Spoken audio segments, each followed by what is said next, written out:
So, hello to you all, and today I'd like to talk with you all about your guardian angels.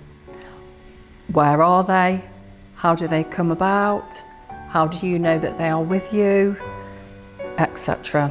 So, we're going to start with, does everybody have a guardian angel? Yes, they do. We are all assigned them at birth, probably at conception, but at birth. And they are with us throughout our life. They tend to come in quite subtly, actually, and they can come in, whereas there's different archangels of the archangeldom, and you've got the archangels, you've got angels, and your guardian angels. And as I say, your guardian angels are the ones that are specifically for you. They are assigned to you at birth, and they're with you throughout your life on earth, throughout. And they come in, as I say, subtly, but they will give you those repeated utterings, those repeated whisperings, that repeated thought, feeling, notion. They are always with you, so they gently nudge, and they are with you. They really are with you. What are the signs? I quite often get asked. So they could be little feathers at your feet, maybe in an unusual place, or at your door, or as you're getting out the car. We were going, me and my boys were going one day to visit their nana, who the boys had lost their father, and we were going over to see her, and as we came out of the door, this little feather just appeared at my feet. The kids were all in the car and they were like, "What's Mum doing? She's running all over the driveway." Because every time I went to pick up this little feather, it moved 3 foot and then another 3 foot. And eventually I said, "Come on now, let me pick it up."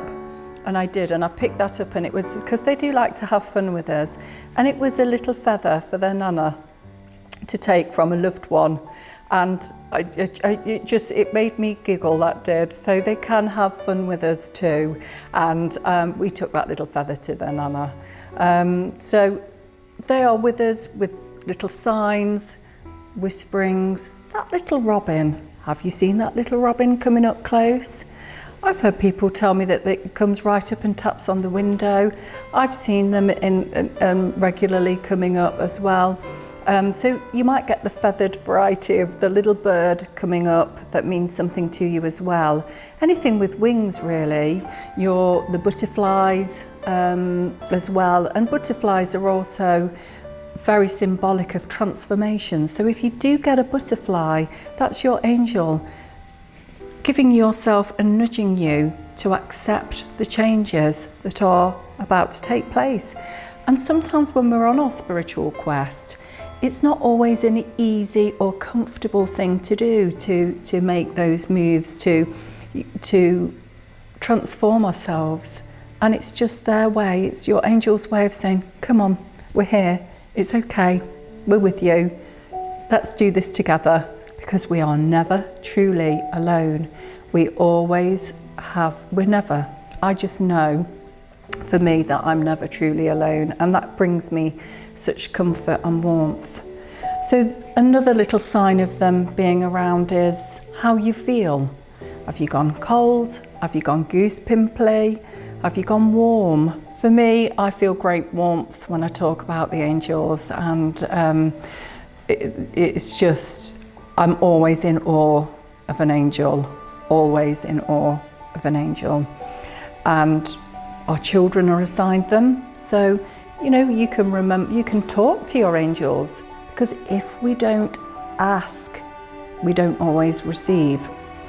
Because we are born with free will, our angels might be nudging us and urging us, and it's that repeated thought, feeling or notion, but also it's about us asking for help as well.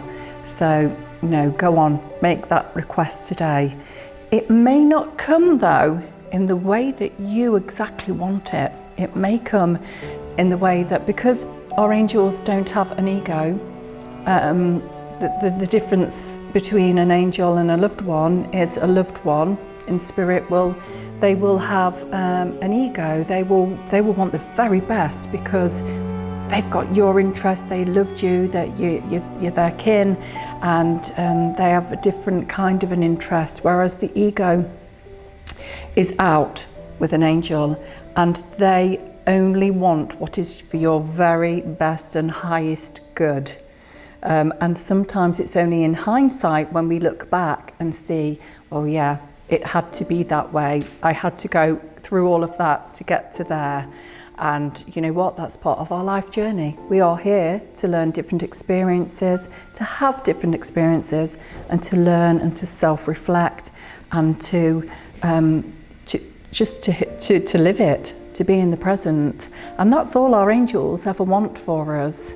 When I had my daughter, I'm talking many, many years ago now, I had an experience of an angel in the hospital, and this really was quite something, and I didn't realise till afterwards what had taken place. So basically, I'd had a difficult pregnancy, and she was a little miracle anyway, and I'd been in hospital for 6 weeks prior to having her. Now, after I'd given birth to her, they took her away because I still was quite poorly, and then they brought her back into the room for me to spend some time from nursery, because that was many years ago.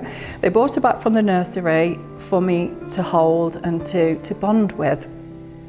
And as I just picked her up, and this man came in. He was the spiritual advisor of the hospital. He came in and he said, "Would you like a blessing for your baby?"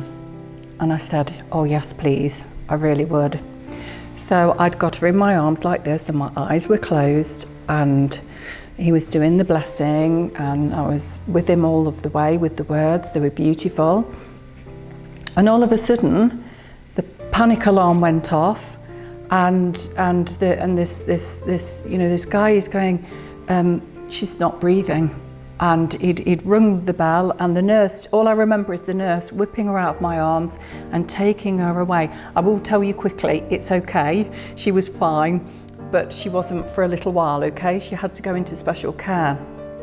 But later on that day, I said to the nurse, I said, "Who was that gentleman that came in?" I said, "I really would like to thank him because he saved my baby's life." And she said, "What man?" There was no man in the room, you were on your own.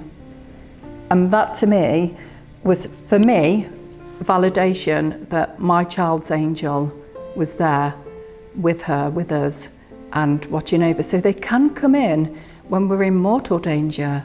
They can come in and they can absolutely help, they can assist, because that is what they're here for.